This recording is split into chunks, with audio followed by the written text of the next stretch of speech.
शुरुआत करते हैं फोकस से। फिक्र का पहला फोकस पाकिस्तान की अमेरिका से धोखेबाजी पर है। पाकिस्तान ने अमेरिका के दुश्मन नंबर 1 ईरान के परमाणु कार्यक्रम को अपना समर्थन दिया है। मुस्लिम ब्रदरहुड वाले खंजर से ट्रंप को जख्मी कर दिया है। दूसरा फोकस रूस भारत की गहरी दोस्ती पर है, जिससे ट्रंप का ब्लड प्रेशर बढ़ा हुआ है। ट्रंप के करीबी ने भारत पर अब 100% टैरिफ लगाने की खोखली धमकी भी दी है। इसके अलावा फिक्र आपकी में पहला वायरल वीडियो जम्मू कश्मीर से है। यहां आतंकियों के खिलाफ चल रहे ऑपरेशन अकाल में सेना अब रुद्र अवतार ले चुकी है। पहली बार कुलगाम में आतंकियों के व्हाइट हाउस पर क्वाडकॉप्टर ड्रोन से बम गिराने का वीडियो सामने आया। दूसरा फिक्र बढ़ाने वाला वीडियो प्रयागराज से है। यहां बाढ़ की विनाश लीला देखने को मिली है। एक पिता को अपने नवजात को बचाने के लिए वासुदेव बनने पर मजबूर होना पड़ा। फिक्र की 2 फाइलें भी तैयार हैं। पहली फाइल तेजस्वी यादव की है। उनके पास 2 वोटर आईडी हैं। चुनाव आयोग ने उन्हें कल नोटिस भेजा था। उन पर अब क्या एक्शन लिया जा सकता है, इसके बारे में डिटेल में जानेंगे। फिक्र की दूसरी फाइल व्हाइट हाउस की प्रेस सचिव की है। ट्रंप ने कैरोलिना लेविट की जमकर प्रशंसा की, उनके दिमाग से लेकर चेहरे तक पर बात की। लेकिन क्या वो इस चक्कर में मर्यादा वाली लाइन क्रॉस कर गए हैं? प्रेसिडेंट ट्रंप को क्या हो गया है, यह चर्चा पूरी दुनिया में है। आज सबसे पहले फिक्र अमेरिका की, क्योंकि उनके राष्ट्रपति ट्रंप या तो इतिहास जानना नहीं चाहते या इतिहास से कुछ भी सीखना नहीं चाहते। और वो इसलिए क्योंकि इतिहास गवाह है कि पाकिस्तान ने हमेशा उसकी मदद करने वाले मुल्कों को सिर्फ धोखा दिया है। इसकी शुरुआत भारत से हुई, फिर अमेरिका से पाकिस्तान ने पैसा लिया कम्युनिस्ट से लड़ने के लिए, लेकिन वो पैसा उसने भारत के खिलाफ इस्तेमाल किया और इसके बाद चीन को धोखा दिया। और अब एक बार फिर धोखेबाज पाकिस्तान के टारगेट पर अमेरिका है। भारत से ऑपरेशन सिंदूर में हारने के बाद पाकिस्तान ने ट्रंप की चापलूसी के लिए क्या क्या नहीं किया। नोबेल पुरस्कार देने की मांग से लेकर अमेरिका से तेल वाली डील तक कर डाली, लेकिन धोखेबाज पाकिस्तान ने अब ट्रंप को ही धोखा दे दिया है। बट ऑफ कोर्स वैसे ट्रंप के लिए यह जैसी करनी वैसी भरनी है, क्योंकि भारत को भी प्रेसिडेंट ट्रंप ने धोखा ही दिया है, तो अब बदले में उनको वही मिलेगा। तो अब बात 2 इंटरनेशनल दगाबाज की। पहले दगाबाज हैं पाकिस्तान के फील्ड मार्शल असीम मुनीर और दूसरे दगाबाज हैं अमेरिका के राष्ट्रपति डोनाल्ड ट्रंप। मुनीर ने ईरान के लिए अमेरिका से दगाबाजी की है। ट्रंप की पीठ में मुस्लिम ब्रदरहुड वाला खंजर घोंपा, जबकि ट्रंप ने इसी फरेबी देश पाकिस्तान के लिए पुराने दोस्त भारत से दगाबाजी की। जरा सोचिए, पाकिस्तान प्रेम में पड़े ट्रंप ने अब अपने करीबी से भारत पर 100% टैरिफ लगाने की धमकी भी दिलवा दी है। सबसे पहले बात पाकिस्तान की ही कर लेते हैं और ट्रंप को परेशान करने वाले पाकिस्तान से आए कुछ वीडियो दिखाते हैं। ध्यान से देखें इन वीडियोस को, इंटरेस्टिंग, देखते रहिएगा क्या क्या हो रहा है यहां पर। ट्रंप ने इस्लामाबाद के एयरपोर्ट पर यह खास सलामी जरूर देखी होगी, और अगर नहीं देखी तो आप देख लें। ये तोपों की सलामी दी जा रही है अमेरिका के दुश्मन नंबर 1 ईरान के राष्ट्रपति के स्वागत में। पाकिस्तान के पीएम शहबाज शरीफ और ईरानी और विदेश मंत्री इशाक डार भागे भागे एयरपोर्ट पहुंचे। ईरान के राष्ट्रपति का स्वागत सत्कार किया। शहबाज शरीफ ने ईरान के राष्ट्रपति पेजेश्किन का इस्लामाबाद में ग्रैंड वेलकम किया। पाकिस्तान और ईरान में हाई लेवल द्विपक्षीय वार्ता भी हुई है। दोनों देशों में 12 अहम समझौते हुए हैं। ये देखिए, गले मिल रहे हैं, हाथ पकड़कर रेड कारपेट वेलकम दिया जा रहा है। देख रहे हैं कौन है?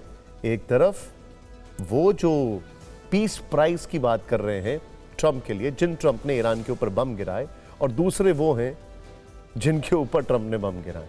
खैर, ईरान और पाकिस्तान ने बायलैटरल ट्रेड को $10 बिलियन के पार ले जाने के लक्ष्य पर सहमति जताई है। उस ईरान के साथ ट्रेड हो रहा है जिसके ऊपर अमेरिकी सैंक्शंस हैं। दोनों देशों ने मिलकर आर्थिक और सांस्कृतिक रिश्तों को और मजबूत करने का वादा किया है। इंटरेस्टिंग बात, क्या जो पैसा अमेरिका से पाकिस्तान को मिलेगा, वो पैसा पाकिस्तान क्या ईरान में लगाएगा या ईरान से ट्रेड करने के लिए यूज करेगा? सोचिए। खैर, ईरानी प्रेसिडेंट का सम्मान पाकिस्तान के राष्ट्रपति आसिफ अली जरदारी ने भी जोरदार तरीके से किया है। पेजेश्किन के राष्ट्रपति भवन पहुंचने से पहले ही जरदारी साहब लाओ लश्कर के साथ अपने गेट पर मौजूद दिखे। पेजेश्किन जब कार से उतरे तो जरदारी ने आगे बढ़कर उनका इस्तकबाल किया। ईरानी प्रेसिडेंट ने जरदारी से भी लंबी बातचीत की। तस्वीरों में जिस तरह से ईरान और पाकिस्तान के राष्ट्रपति ने एक दूसरे का हाथ पकड़ा है, उसकी मैसेजिंग थी। कि ईरान और पाकिस्तान की मुस्लिम ब्रदरहुड वाली ये दोस्ती अटूट है। हमारे पास पुख्ता खबर है कि पाकिस्तान ने इन बैठकों में ईरान से न सिर्फ कई समझौते किए बल्कि तेहरान के परमाणु कार्यक्रम को भी पूरा समर्थन दिया है और पाकिस्तान ने इस पर ऑफिशियल बयान भी जारी कर दिया। पाकिस्तान के पीएम शहबाज शरीफ ने कहा, पाकिस्तान ईरान के न्यूक्लियर ड्रीम को सपोर्ट करता है। ईरान के परमाणु शक्ति संपन्न देश बनने की पाकिस्तान दुआएं करता है। क्या ट्रंप के दुश्मन नंबर 1 ईरान पर पाकिस्तान की दरियादली ट्रंप बर्दाश्त करेंगे? इससे भी बड़ा सवाल, क्या ट्रंप पाकिस्तान पर अभी भी मेहरबानियां करेंगे? ईरान पाकिस्तान की दोस्ती की ये तस्वीरें व्हाइट हाउस ने भी देखी होंगी।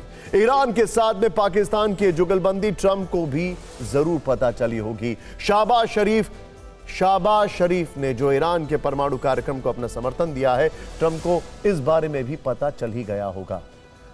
इसीलिए ट्रंप से अब कुछ चुपते हुए सवाल है, क्या पाकिस्तान की ईरान से दोस्ती को ट्रंप दगाबाजी नहीं मानेंगे? क्या ईरान के साथ पाकिस्तान के तमाम समझौते ट्रंप को कबूल हैं? क्या ईरानी परमाणु कार्यक्रम को पाकिस्तान का खुला समर्थन ट्रंप को मंजूर है? और बड़ा सवाल, क्या अब टैरिफ वाला हंटर पाकिस्तान पर भी चलेगा? ईरान के जिन 3 परमाणु प्लांट को ट्रंप ने B-2 बॉम्बर से तबाह करने का दावा किया, वो सभी परमाणु प्लांट फिर से शुरू हों। ईरान के पास भी पाकिस्तान की तरह परमाणु हथियार हो। पाकिस्तान की ऐसी दुआएं सुनकर भी ट्रंप को गुस्सा क्यों नहीं आ रहा? ट्रंप को ईरान से पाकिस्तान की दोस्ती मंजूर है, तो फिर भारत से ईरान की दोस्ती पर वो चिढ़ क्यों गए थे? पाकिस्तान को ईरान के साथ समझौते करने की छूट दी है, जबकि ईरान के साथ कारोबार करने वाली 6 भारतीय कंपनियों पर अमेरिका ने पिछले ही हफ्ते बैन लगाया है। भारत की ईरान पाकिस्तान की दोस्ती पर नजर है, लेकिन ये इन दोनों देशों का इंटरनल मैटर है। हर देश के अपने हित होते हैं, हर देश अपने हिसाब से दोस्त बनाने के लिए स्वतंत्र है। लेकिन जब बात पाकिस्तान की हो और ट्रंप उसी पाकिस्तान की नोबेल वाली मांग से गदगद होकर मित्र देश भारत पर टैरिफ और जुर्माना लगाने का ऐलान कर दें, तब ट्रंप की फेल नीति पर भारत सवाल तो पूछेगा ही, और सवाल भी गंभीर होगा। पाकिस्तान प्रेमी अमेरिका का भारत के लिए यह दोहरा रवैया क्यों है? इजराइल तथा संयुक्त राज्य अमेरिका द्वारा हमारे प्रिय देश के विरुद्ध गुस्सा और आक्रमण किया गया था। पाकिस्तान उन देशों में शामिल था जिन्होंने इस आक्रमण की कड़ी निंदा की थी। अब बात टैरिफ किंग डोनाल्ड ट्रंप की करते हैं, या डोनाल्ड टैरिफ ट्रंप की करते हैं। भारत के खिलाफ टैरिफ को लेकर एक नया अपडेट है, लेकिन इस बार ट्रंप ने अपने करीबी को आगे कर दिया है। जाहिर है भारत के आगे उनका टैरिफ वाला दांव शायद चल नहीं रहा है, बेइज्जती अलग से हो रही, इसीलिए अपने मोहरे को मैदान में आगे बढ़ाया। ट्रंप तो 25% टैरिफ की बात कर रहे थे, लेकिन उनके नजदीकी काफी आगे बढ़ निकले। ट्रंप के सहयोगी स्टीफन मिलर, इनका इतिहास भी आपको बताएंगे। स्टीफन मिलर ने एक ट्रंप के फेवरेट न्यूज चैनल को वहां पर इंटरव्यू दिया और भारत को 100% टैरिफ की धमकी दे दी। लेकिन सवाल यह है कि ट्रंप इस बार खुद आगे क्यों नहीं आए और क्यों वो पर्दे के पीछे से खेल रहे हैं, इसे डिकोड करते हैं। दरअसल डोनाल्ड ट्रंप गलत सूचना के शिकार हो गए हैं। उनसे किसी ने कह दिया है कि भारत ने रूस से तेल खरीदना बंद कर दिया है। उन्हें लगा कि टैरिफ वाला दबाव काम कर गया है। हालांकि बाद में उन्हें पता चला कि रूस से तेल नहीं लेने की रिपोर्ट गलत है। इससे ट्रंप बौखला गए। इस बार वो सीधे सामने ना आकर व्हाइट हाउस के डिप्टी चीफ ऑफ स्टाफ और अपने प्रभावशाली सहयोगियों में से एक स्टीफन मिलर को आगे कर दिया है। उनके जरिए भारत को धमकी दिलवाने लगे। स्टीफन मिलर ने मीडिया से बातचीत में कहा कि भारत को रूस से तेल खरीदना बंद कर देना चाहिए। रूस से तेल खरीदकर यूक्रेन में युद्ध को बढ़ावा दे रहा है। ट्रंप ने स्पष्ट रूप से कहा कि भारत का रूस से तेल खरीदकर युद्ध को फंड करना स्वीकार्य नहीं है। मिलर ने भारत को 100% टैरिफ की धमकी दे दी है। ट्रंप ने भी संकेत दिया है कि अगर कोई देश रूस से ऊर्जा आयात रखता है और यूक्रेन में शांति नहीं होती है तो अमेरिका 100% टैरिफ तक लागू कर सकता है। हालांकि सूत्र बता रहे हैं कि अमेरिका की धमकियों के बावजूद भारत मॉस्को से तेल खरीदना जारी रखेगा। शायद इसीलिए ट्रंप के साथ उनके करीबी भी अनाप शनाप बोल रहे हैं। और स्टीफन मिलर की अगर बात करें तो ये बेसिकली ट्रंप के स्पीच राइटर हैं। इन्होंने सिर्फ इतना ही नहीं कहा, इन्होंने भारत के खिलाफ इमिग्रेशन को लेकर भी बहुत अनर्गल बातें की हैं। और ये ट्रंप की जो सबसे कंट्रोवर्शियल इमिग्रेशन पॉलिसी है उसके राइटर भी यही हैं। क्या कहा इन्होंने, आइए देखते हैं। 25% के बाद 100% टैरिफ की धमकी देकर ट्रंप क्या साबित करना चाहते हैं? भारत खामोशी से अपना काम कर रहा है, संयमित जवाब दे रहा है, तो ट्रंप इतने बेचैन उतावले क्यों हो रहे हैं? उन्हें कोई डील करनी भी है? नहीं। अब इस सवाल का जवाब बस कुछ दिनों में मिल जाएगा, लेकिन अमेरिका के ही एक प्रसिद्ध अर्थशास्त्री जेफरी सेक्स को लगता है कि ट्रंप भारत से कोई डील चाहते ही नहीं। उनसे जब भारत और अमेरिका के बीच ट्रेड डील पर चल रही बातचीत के बारे में सवाल किया गया तो उन्होंने कहा कि अगर भारत अमेरिका से कोई डील करने में कामयाब हो जाता है तो ये मेरे लिए बड़ी हैरानी की बात होगी। इस सरकार को भारत की भलाई से कोई मतलब नहीं है। अमेरिकी अर्थशास्त्री जेफरी सेक्स का मानना है कि अमेरिका असल में भारत को कमजोर देखना चाहता है और उसे एक मजबूत भारत से कोई मतलब नहीं है। ट्रंप प्रशासन की टैरिफ नीतियों के चलते दोनों देशों के बीच विश्वास में गिरावट आई है। भारत दुनिया के उन चुनिंदा देशों में है जिसने सबसे पहले ट्रंप प्रशासन के साथ ट्रेड डील पर बात शुरू की थी, लेकिन अब तक कुछ भी फाइनल नहीं है। ट्रंप की तरफ से एक तरफा धमकियों का दौर चल रहा है। जेफरी सेक्स अमेरिकी अर्थशास्त्री है और ट्रंप की सोच से अच्छी तरह वाकिफ है। तो क्या वाकई ट्रंप को कोई डील नहीं चाहिए भारत से? असल में भारत और अमेरिका के बीच कई मुद्दों पर अभी भी सहमति नहीं बन पा रही है। इसमें कृषि सेक्टर भी है। एक्सपर्ट्स मानते हैं कि अगर भारत अपने कृषि क्षेत्र को अमेरिका के लिए खोल देता है, फिर भी ट्रंप के मैन्युफैक्चरर्स के लिए अमेरिका का दरवाजा नहीं खोलेंगे।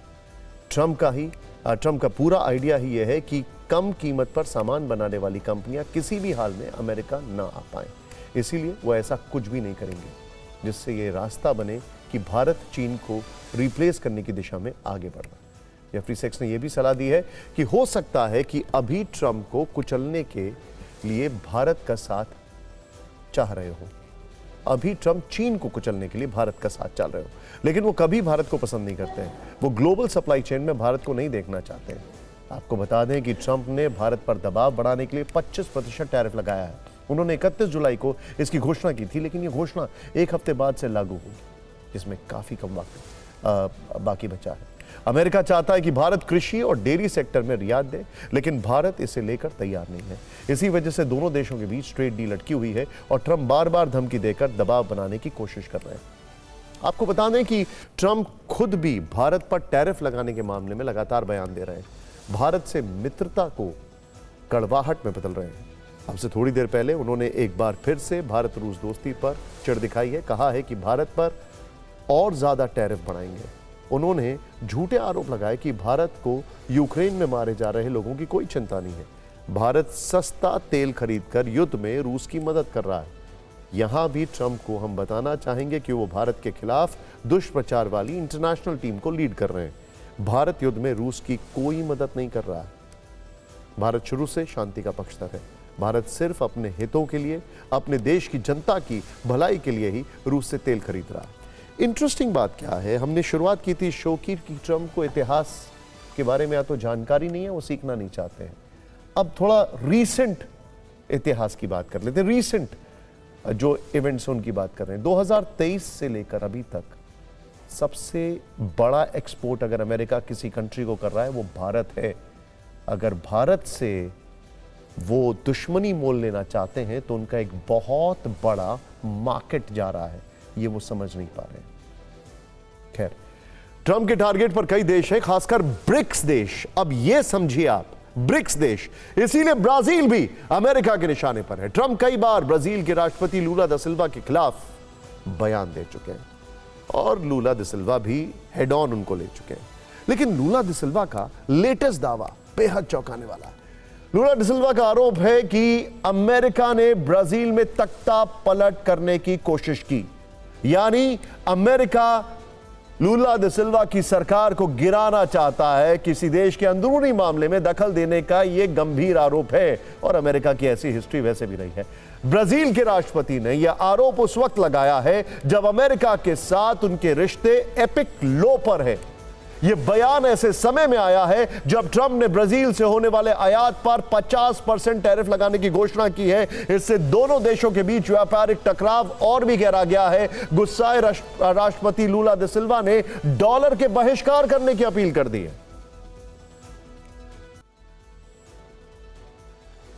असल में लंबे समय से लूला मल्टीपोलर ग्लोबल इकोनॉमिक सिस्टम के पक्षधर रहे हैं। उन्होंने ब्रिक्स देशों के भीतर वैकल्पिक पेमेंट सिस्टम की वकालत की है। लूला अलग ब्रिक्स करेंसी के भी समर्थक रहे। वो पहले भी ये कह चुके हैं कि अमेरिका के आगे सरेंडर नहीं करेंगे। पिछले महीने लूला डिसिल्वा ने ट्रंप को शहंशाह कहा था। उन्होंने कहा था कि दुनिया बदल गई है और हमें कोई शहंशाह नहीं चाहिए। ट्रंप और लूला के संबंध शुरू से ही खराब रहे हैं। ट्रंप ने हमेशा से ब्राजील के पूर्व राष्ट्रपति बोल्सोनारो का समर्थन किया है। बोल्सोनारो कट्टर ट्रंप समर्थकों में से एक माने जाते हैं, लेकिन उन पर ब्राजील चुनाव में धांधली करने और चुनाव हारने के बाद देश की संसद पर कब्जा करने की कोशिशों के आरोप हैं। ब्राजील के पूर्व राष्ट्रपति बोल्सोनारो इस समय तख्ता पलट की साजिश रचने के आरोप में मुकदमे का सामना कर रहे हैं।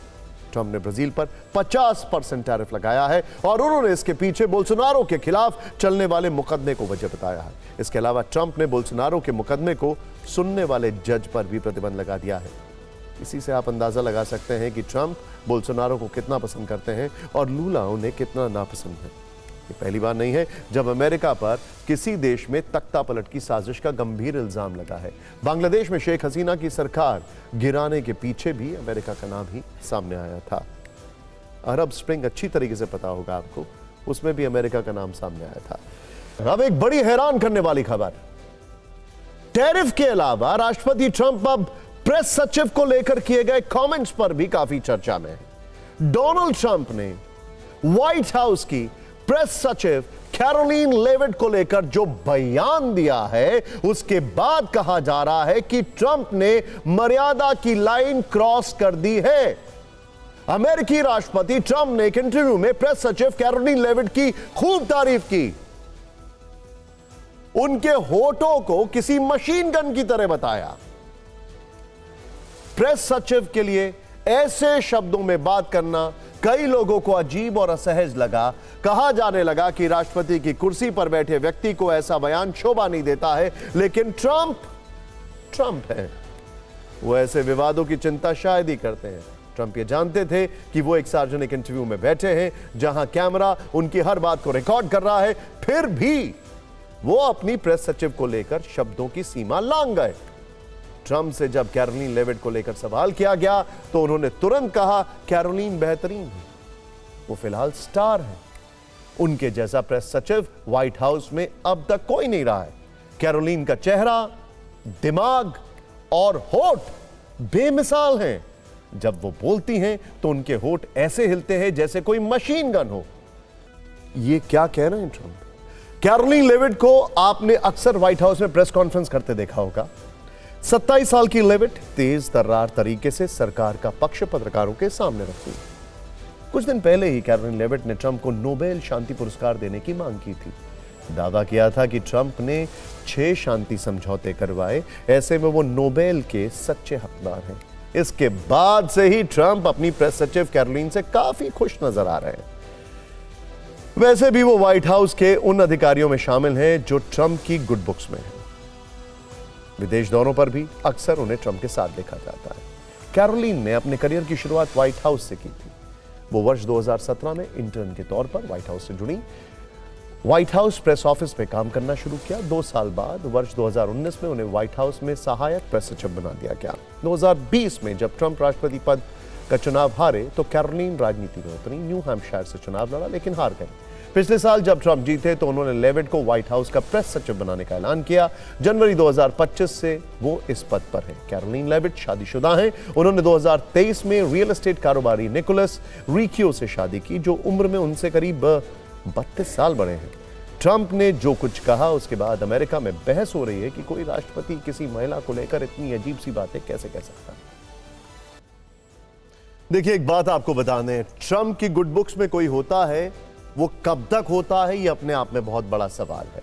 इलॉन मस्क का एपिसोड आपको याद होगा, अच्छे से याद होगा, और स्टीव बैनन पिछले टर्म में उनके गुड बुक्स में थे। अब वो कहां है कोई नहीं जानता है। लेकिन यहां पर जिस तरीके से ट्रंप ने बयान दिया है वो अपने आप में एक बहुत बड़ी कंट्रोवर्सी है। ये पहली बार नहीं है जब ट्रंप अपने इस तरह के बयानों से विवादों में आए हों। उनकी निजी जिंदगी के अफेयर्स और स्कैंडल्स कई बार ग्लोबल हेडलाइंस बन चुके हैं। एक पॉर्न एक्ट्रेस से अपने संबंध छिपाने के लिए ट्रंप को बड़ी रकम देने का आरोप उनके ऊपर लगा था। कुछ दिन पहले ही ट्रंप ने एक रिपोर्टर को खूबसूरत बताया था, कह दिया था कि काश हमारे पास इतने खूबसूरत रिपोर्टर और भी होते। अब फिक्र की राजनीतिक फाइल्स खोलने का समय आ गया है। इस राजनीतिक फाइल के मुख्य चैप्टर में चुनावी राज्य बिहार है। बिहार में भी नेता प्रतिपक्ष तेजस्वी यादव हमारी इस खबर के लाइमलाइट में है। वो इसलिए चर्चा के केंद्र में है क्योंकि उनका टकराव सीधे चुनाव आयोग से चल रहा है। तेजस्वी यादव की दो वोटर आईडी के मुद्दे पर तकरार तेज है। खबर में आज का डेवलपमेंट एक लाइन में कहें तो तेजस्वी यादव की मुश्किलें धीरे धीरे बढ़ती जा रही हैं और अब उन्हें चुनाव आयोग के नोटिस का सामना करना पड़ रहा है। चुनाव होने वाले हैं, ऐसे में तेजस्वी को आयोग का यह नोटिस उनके लिए परेशानी खड़ी कर सकता है। ऐसा इसलिए है क्योंकि तेजस्वी यादव के पास 2 वोटर आईडी कार्ड होने का आरोप है। इस पर चुनाव आयोग ने रविवार को नोटिस जारी किया है और तेजस्वी यादव से मतदाता पहचान पत्र नंबर का ब्यौरा देने को कहा है। दरअसल इस पूरे विवाद की शुरुआत तेजस्वी यादव के एक आरोप से हुई। तेजस्वी ने शुक्रवार को आरोप लगाया था कि 1 अगस्त 2025 को प्रकाशित वोटर लिस्ट ड्राफ्ट से उनका नाम जो है वो गायब है। लेकिन चुनाव आयोग ने तेजस्वी यादव के इस दावे को खारिज कर दिया और वोटर लिस्ट का ड्राफ्ट जारी किया जिसमें तेजस्वी का नाम था। हालांकि इस वोटर लिस्ट में तेजस्वी यादव का एपिक नंबर अलग था, जबकि तेजस्वी यादव ने जो एपिक नंबर दिखाया था वो अलग था। यहीं से मामले ने तेजस्वी यादव और चुनाव आयोग के बीच टकराव में नया मोड़ ले लिया। बीजेपी सवाल उठाने लगी कि तेजस्वी यादव के पास 2 वोटर कार्ड क्यों हैं। वहीं जेडीयू ने चुनाव आयोग से तेजस्वी के 2 वोटर कार्ड पर एक्शन लेने की मांग तक उठा दी। बीजेपी और जेडीयू तेजस्वी पर यह कहते हुए हमलावर हैं कि 2 वोटर कार्ड रखना अपराध है। वहीं इस मामले में चुनाव आयोग भी एक्टिव है। आयोग की ओर से तेजस्वी यादव को नोटिस भेजा गया है। तेजस्वी यादव ने मुद्दे पर राजनीति तेज की, पूरी राजनीति तेज है इस पर।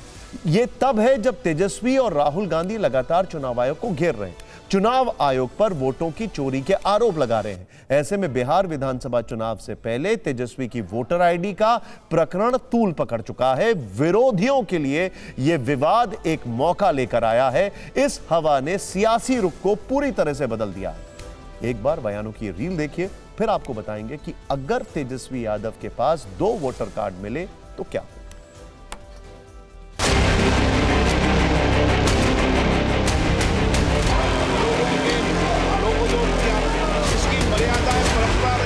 आपको नहीं लगता उठाना चाहिए? बहुत बड़ा मुद्दा है। अगर वोटर लिस्ट में कोई ये सारा हो रहा है तो क्यों ना उठाया हम, और सरकार को चर्चा कर देनी चाहिए। चर्चा करें और आगे बढ़ें, क्यों नहीं। ये राहुल गांधी, तेजस्वी यादव ये केवल भ्रम फैलाते हैं झूठ बोल करके, और ये SIR पर झूठ बोलते बोलते अपने वोटर पर भी झूठ बोलने का काम किया। इलेक्शन कमीशन लगातार जो बयानबाजी गलत कर रहा है, पॉलिटिकल लोगों का कोई इंटरेस्ट नहीं है। 100% झूठ है, 100%, 99 भी नहीं। ये संवैधानिक है क्या? संविधान की बात करते हैं और 2 जगह नाम लिख कर तो पता चल गया कि ये लोग किस हिसाब से बोगस पोलिंग करवाता था। बिहार देख के आ रहा है, बिहार में तो कोई इशू नहीं है। ये दिल्ली में ही देखता हूँ पार्लियामेंट में लोग हल्ला करते रहता है। बिहार के लोगों में कोई इशू नहीं है, जो भी जेन्युइन वोटर है उसका नाम वहाँ पे आ गया। बीजेपी और मोदी जी ये लोग इतना कंफ्यूजन पैदा करते रहते हैं, तो इलेक्शन कमीशन अलाउद्दीन की चिराग है, नोटिस भेज के कौन सी ये कर देंगे। इलेक्शन कमीशन खुदे संदिग्ध कमीशन है। चुनाव आयोग तेजस्वी यादव से सवाल पूछ रहा है कि उनके पास 2 वोटर आईडी कार्ड कहां से आ गए हैं। तेजस्वी को जवाब देना पड़ सकता है। अगर यह साबित हो जाता है कि तेजस्वी ने जानबूझकर 2 वोटर आईडी कार्ड रखे हैं या फर्जी दस्तावेजों का इस्तेमाल किया है तो उनका सियासी संकट बढ़ सकता है। उनके चुनाव लड़ने पर भी आयोग की तलवार लटक सकती है। अब जरा रूल बुक क्या कहती है वो देखते हैं। जन प्रतिनिधित्व अधिनियम के तहत चुनावी धोखाधड़ी या गलत जानकारी देने पर उम्मीदवार की उम्मीदवारी रद्द की जा सकती है या उन्हें अस्थायी रूप से चुनाव लड़ने से अयोग्य घोषित किया जा सकता है। अगर वोटर आईडी कार्ड बनवाने में फर्जीवाड़ा साबित होता है तो तेजस्वी का वोटिंग अधिकार अस्थायी रूप से निलंबित हो सकता है। अगर दूसरा वोटर आईडी कार्ड फर्जी पाया जाता है तो तेजस्वी पर मुकदमा भी दर्ज हो सकता है। हालांकि हो यह भी सकता है कि तेजस्वी यादव चुनाव आयोग के सामने यह साबित कर दें कि दूसरा एपिक नंबर गलती से या तकनीकी खामी के कारण उनके पास था और उन्होंने इसका इस्तेमाल नहीं किया, तो वो कानूनी कार्रवाई से बच सकते हैं। हालांकि प्रेस कॉन्फ्रेंस में तेजस्वी ने कहा था कि लोकसभा चुनाव 2024 में उन्होंने इसी आईडी कार्ड से वोट डाला था। कुल मिलाकर 2 वोटर आईडी कार्ड वाला राजनीतिक महाभारत लंबा खिंच सकता है। आपको बताते हैं इस वक्त 9 बड़ी खबरें क्या हैं, एक अपडेट आपके सामने है। पहली बड़ी खबर, गुड न्यूज, इंग्लैंड के खिलाफ 5 मैचों की टेस्ट सीरीज के आखिरी मैच में भारत ने शानदार जीत दर्ज की है। ओवल में खेले गए इस रोमांचक मुकाबले के आखिरी दिन मोहम्मद सिराज और प्रसिद्ध कृष्णा की बेहतरीन बॉलिंग की बदौलत भारत ने मेजबान इंग्लैंड को 6 रनों से हरा दिया। सीरीज को प्लेयर ऑफ द मैच का सिराज को प्लेयर ऑफ द मैच का अवार्ड मिला है। उन्होंने इस मैच की पहली पारी में 4 और दूसरी पारी में 5 विकेट लिए। भारत और इंग्लैंड के बीच यह सीरीज 2-2 से बराबर रही। सुप्रीम कोर्ट ने भारतीय सेना पर टिप्पणी को लेकर कांग्रेस नेता राहुल गांधी को फटकार लगाई है। सर्वोच्च अदालत ने पूछा, उन्हें कैसे पता चीन ने भारत की जमीन पर कब्जा किया है? अगर वो सच्चे हिंदुस्तानी हैं तो ऐसे बयान नहीं देने चाहिए। बीजेपी ने कहा कि राहुल की मानसिकता भारत विरोधी है।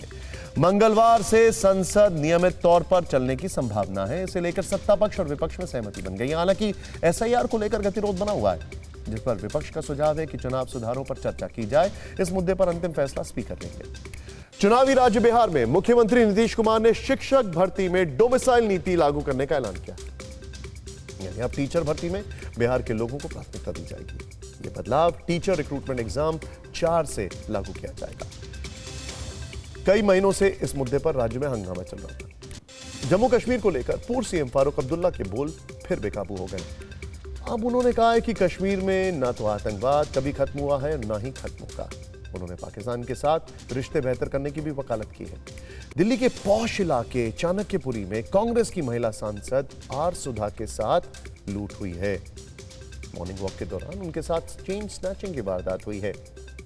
इस मामले में पुलिस ने केस दर्ज कर जांच शुरू कर दी है। इस बीच महिला सांसद ने गृह मंत्री को चिट्ठी लिखी है। उन्होंने कहा कि चाणक्यपुरी जैसे हाई सिक्योरिटी वाले इलाके में महिला सांसद पर हमला चौंकाने वाला है। अगर देश की राजधानी के इस इलाके में महिला सुरक्षित रूप से नहीं चल सकती है तो हम कहां सुरक्षित महसूस कर सकते हैं। दिल्ली के पूर्व मंत्री और आम आदमी पार्टी के नेता सत्येंद्र जैन को बड़ी राहत मिली है। पीडब्ल्यूडी घोटाले में सीबीआई ने सत्येंद्र जैन के खिलाफ दिल्ली की राउज एवेन्यू कोर्ट में क्लोजर रिपोर्ट दाखिल की है। इस मामले की जांच पिछले करीब 4 साल से की जा रही थी, लेकिन सीबीआई को सत्येंद्र जैन के खिलाफ सबूत नहीं मिले। इसके बाद क्लोजर रिपोर्ट दाखिल की गई है। सुरक्षा एजेंसियों को पहलगाम हमले के आतंकियों के पाकिस्तानी नागरिक होने के सबूत मिले हैं। इनमें पाकिस्तान सरकार की जारी दस्तावेज और बायोमेट्रिक डेटा सहित अन्य चीजें शामिल हैं। इस हमले में शामिल लश्कर तैयबा के 3 आतंकी 28 जुलाई को ऑपरेशन महादेव के तहत सुरक्षा बलों के साथ मुठभेड़ में मारे गए थे। सूत्रों के हवाले से खबर है कि जम्मू कश्मीर को पूर्ण राज्य का दर्जा दिए जाने की फिलहाल सरकार की कोई योजना नहीं है। सूत्रों का कहना है कि पहलगाम आतंकी हमले को देखते हुए फिलहाल पूर्ण राज्य का दर्जा देना संभव नहीं है। फिक्र में अब बात करते हैं उस खबर की जिसमें शायद देश के बहुत सारे लोगों की ज्यादा दिलचस्पी ना हो, और ये वो खुशकिस्मत लोग हैं जो इस वक्त अपने घरों में आराम से बैठकर टीवी पर यह शो देख रहे हैं।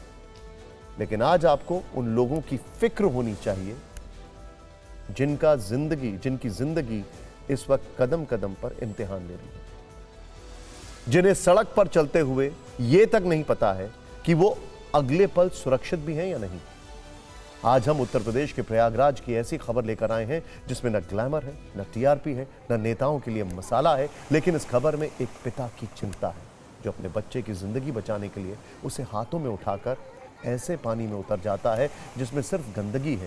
ये तस्वीर आज लोगों को उस दृश्य की याद दिला रही है जब वासुदेव भगवान कृष्ण को हाथों में लेकर सुरक्षित स्थान पर जाने के लिए यमुना पार कराते हैं। लेकिन प्रयागराज का सत्य यह है कि जब अधिकारी कंस जैसी नियत के साथ काम कर रहे हो तो एक पिता का वासुदेव बनना मजबूरी हो जाता है। तस्वीर देखिए, ये उस कुंभ क्षेत्र की तस्वीर है जहां अब से चंद महीने पहले महाकुंभ का आयोजन हुआ था, जहां करोड़ों लोगों ने आस्था की डुबकी लगाई थी, जहां जमीन पर कदम रखने की जगह नहीं थी, लेकिन गंगा और यमुना के रौद्र रूप की वजह से अब वहां 1 इंच भी जमीन आपको नजर नहीं आएगी। प्रयागराज की हालत इस वक्त ऐसी है कि जिले में बनाई गई 88 बाढ़ चौकियों को अलर्ट किया गया है। शमशान घाट पूरी तरह से जलमग्न है। इस वजह से रसूलाबाद और छतना घाट पर अंतिम संस्कार बंद कर दिया गया है और यहां रहने वाले लोग 47 वर्ष पुरानी उस बाढ़ को याद करके डरे हुए हैं जब कुदरत के आगे इंसान ने सरेंडर कर दिया था। अब प्रयागराज के छोटा बघाड़ा इलाके की तस्वीर देखिए, जहां बड़ी संख्या में छात्र रहते हैं जो घरों में पानी भर जाने की वजह से फंसे हुए हैं, लेकिन जब यहां प्रशासनिक मदद नहीं पहुंच पाई तो TV9 भारतवर्ष के संवाददाता मनीष वर्मा ने लोगों को रेस्क्यू करके सुरक्षित स्थान तक पहुंचाया। पहले आपको बाढ़ से बदहाल प्रयागराज की रिपोर्टर रील दिखाते हैं, फिर काशी लेकर चलेंगे जहां बारिश ने शहर की सूरत बिगाड़ी। चैनल पर रख लो दूसरे कल पानी चढ़ गया है, अब हम छोड़ के भागने की कोशिश कर रहे हैं, क्या करें। मतलब परेशानी ये कितने दिनों से चल रही है? 6 दिन हो गया। 6 दिन से घर में कैद हैं? 6 दिन घर में एकदम कैद है, कहीं जाना न जाना। कहाँ तक पानी आया आपके घर पर? हमारा 1 तल्ला पूरा बुड़ गया है।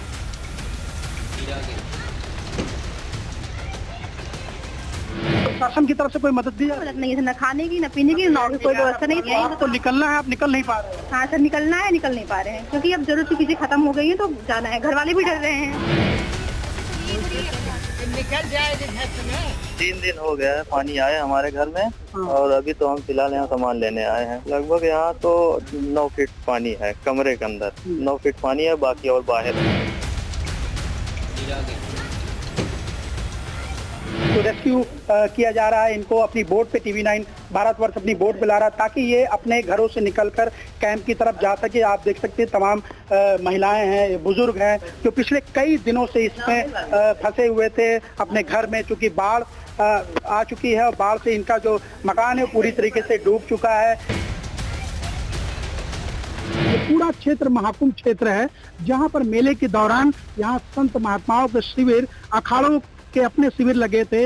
आज वो तस्वीरें यहाँ देख रहे हैं, चाहे वो मठ हो, मंदिर हो, लोगों के घर हो या स्कूल हो या कॉलेज हो, वो सब पानी में पूरी तरीके से डूब चुके हैं।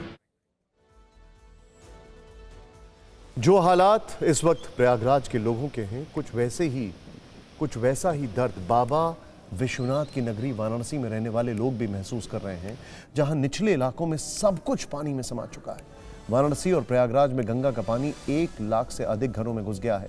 प्रयागराज में सड़कों पर नावें चल रही हैं और हजारों लोगों ने अपने घरों को छोड़ दिया है, जबकि वाराणसी में इस वक्त सभी 84 घाट पानी में पूरी तरह डूबे हुए हैं। उत्तर प्रदेश के 17 जिलों में बाढ़ के हालात हैं। पिछले 24 घंटे में 12 लोगों की मौत हो चुकी है, जबकि 16 जून को मानसून की एंट्री के बाद से जुलाई तक बाढ़ के दौरान 275 लोगों की जान जा चुकी है। जिन इलाकों का हाल खराब है उनमें मणिकर्णिका घाट भी है, जहां घाट पानी में डूबे हुए हैं। गलियों में नाव चल रही है और छतों पर अंतिम संस्कार किया जा रहा है। इसके लिए भी लोगों को 5 से 6 घंटे तक का इंतजार करना पड़ रहा है।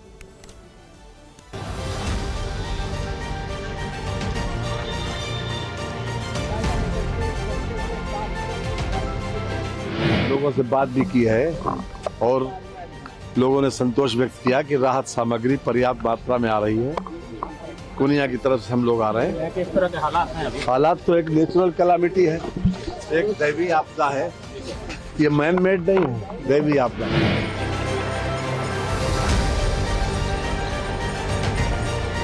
यहाँ पर हमारी 3 टीमें हैं जो लगी हुई हैं। एक टीम हमारी बलिया में है और एक टीम हमारी प्रयागराज में है, कार्य कर रही है और सभी एजेंसियों के साथ समन्वय बिठाकर काम किया जाता है, जिससे कि अच्छे से और जल्दी से जल्दी जो मदद है लोगों तक पहुंच सके। बहुत सारे लोग इसमें बिना सोच समझकर कूद रहे हैं या छोटे छोटे बच्चों को अलाउ कर रहे हैं गहरे पानी में जाने के, तो उन सब चीज़ों से बचें और भी जो हिदायतें हैं उनकी सुरक्षा को लेकर उन सबका पालन करें और सहयोग करें।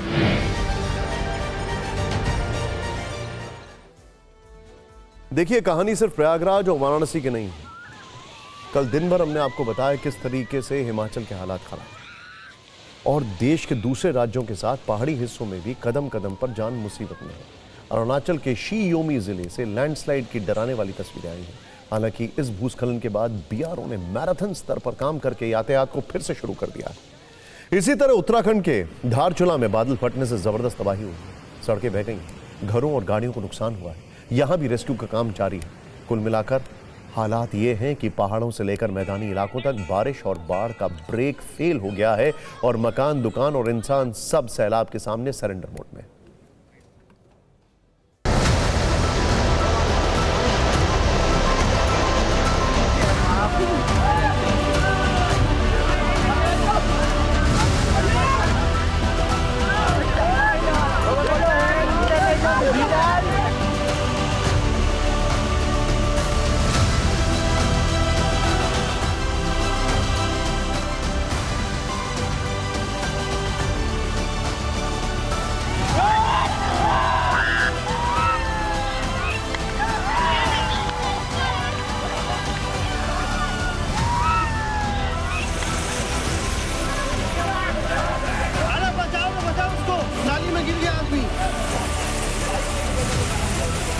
देखिए, मोटरसाइकिल तो अंदर चला गया, आदमी किसी तरह निकला।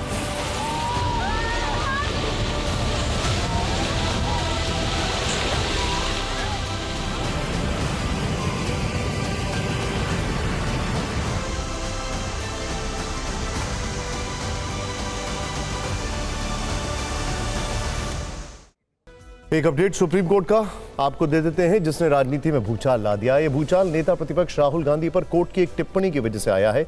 राहुल गांधी ने दिसंबर 2022 में अपनी भारत जोड़ो यात्रा के दौरान सेना पर कथित टिप्पणी की थी। इसी मामले में उन्हें अदालत ने फटकार लगाई है। सुप्रीम कोर्ट ने पूछा है कि उन्हें कैसे पता चीन ने भारत की जमीन पर कब्जा किया है, विश्वसनीय जानकारी क्या है। कोर्ट ने कहा कि अगर आप सच्चे भारतीय हैं तो आपको यह नहीं कहना चाहिए। जब सीमा पार कोई विवाद हो तो क्या आप ये सब कह सकते हैं? आप संसद में सवाल क्यों नहीं पूछ सकते हैं? आपके पास भले ही अभिव्यक्ति की आजादी है, लेकिन ऐसा क्यों कहा? आप एक जिम्मेदार नेता हैं। सुप्रीम कोर्ट के तल्ख सवालों पर सीनियर एडवोकेट अभिषेक मनु सिंघवी ने कहा कि अगर विपक्ष के नेता के तौर पर वो ये सब नहीं कह सकते तो इसका क्या नतीजा निकलेगा। सेना पर टिप्पणी को लेकर राहुल गांधी के खिलाफ यूपी में मानहानि का मुकदमा दायर किया गया था। निचली अदालत ने उन्हें समन जारी किया था। इसके बाद वो इलाहाबाद हाईकोर्ट गए थे, वहां भी उनकी याचिका खारिज हो गई थी, तब वो सुप्रीम कोर्ट आए। अब से थोड़ी देर पहले इन्हीं सब मुद्दों पर कांग्रेस के केसी वेणुगोपाल ने एक्स पोस्ट लिखी। उन्होंने आरोप लगाया कि सरकार संसद में असली सवालों से डरती है। सरकार सीमाओं की रक्षा करने में बुरी तरह फेल है। संसद खामोश हो जाए तब सड़कों पर गूंज सुनाई देनी चाहिए। चीनी घुसपैठ का मुद्दा गंभीर। आज मैं शून्य हो गया हूं, गुरुजी छोड़कर चले गए। झारखंड के मुख्यमंत्री हेमंत सोरेन के 11 शब्दों के इस संदेश ने झारखंड में एक शून्य पैदा कर दिया है। उनका यह संदेश 40 वर्षों तक झारखंड राज्य के संघर्ष करने वाले शिबू सोरेन के लिए था। 81 वर्ष के शिबू सोरेन की लंबी बीमारी के बाद आज दिल्ली के सर गंगाराम अस्पताल में निधन हो गया। पिछले 1.5 महीने से उनका इसी अस्पताल में इलाज चल रहा था। उनके निधन का यह समाचार केवल एक व्यक्ति के निधन की सूचना नहीं है, बल्कि झारखंड के लिए एक युग की समाप्ति है। दिशोम गुरु के नाम से मशहूर शिबू सोरेन ये राजनीति संघर्ष के पर्याय थे। झारखंड राज्य की कल्पना को वास्तविकता में बदलने वाले इस नेता ने आदिवासियों के लिए हक, जंगल जमीन की रक्षा और सामाजिक न्याय के लिए आजीवन संघर्ष किया। इस दौरान उनके जीवन में कई बार मुश्किलें आई, लेकिन वो कभी झुके नहीं, कभी थके नहीं। संसद हो या सड़क, उनका स्वर आदिवासी समाज की पीड़ा और आत्मसम्मान का प्रतीक बना रहा। आज उनके निधन के बाद प्रधानमंत्री मोदी अस्पताल पहुंचे, जहां उन्होंने शिबू सोरेन को श्रद्धांजलि दी। क्या अपनी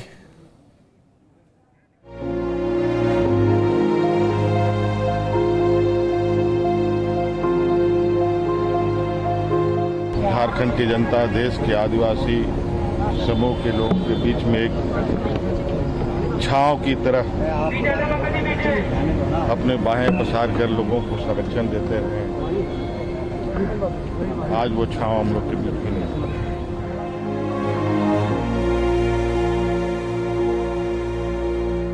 मैं तो उनको झारखंड गौरव के रूप में देखता हूँ। इस धरती के गौरव हैं वो, और उनका संघर्ष जो है शोषितों के लिए, पीड़ित वंचित आदिवासी समाज के लिए कभी भुलाया नहीं जा सकता। झारखंड अभिभावकहीन हो गया, एक युग का अंत हुआ है। वो एक युग पुरुष थे, इतने बड़े आंदोलनकारी, और हम लोग उनको दिशम गुरु कहते थे।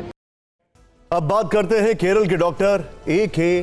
रायरू गोपाल की, जिनका 80 वर्ष की उम्र में निधन हो गया।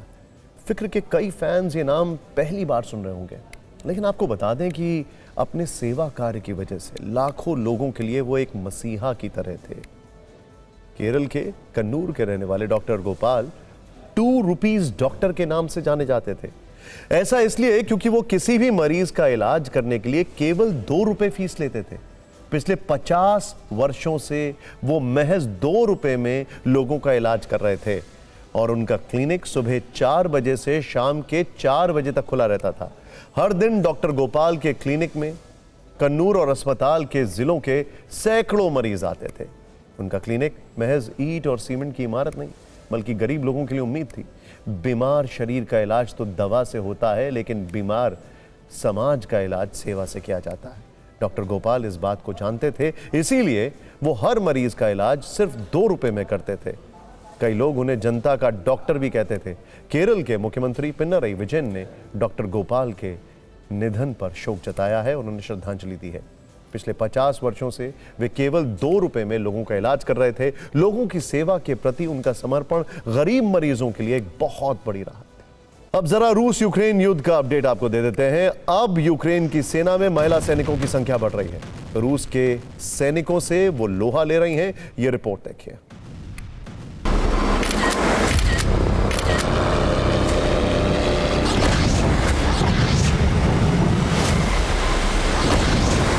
यूलिया विरदेनको को यूक्रेन की प्रधानमंत्री बने कुछ ही दिन हुए।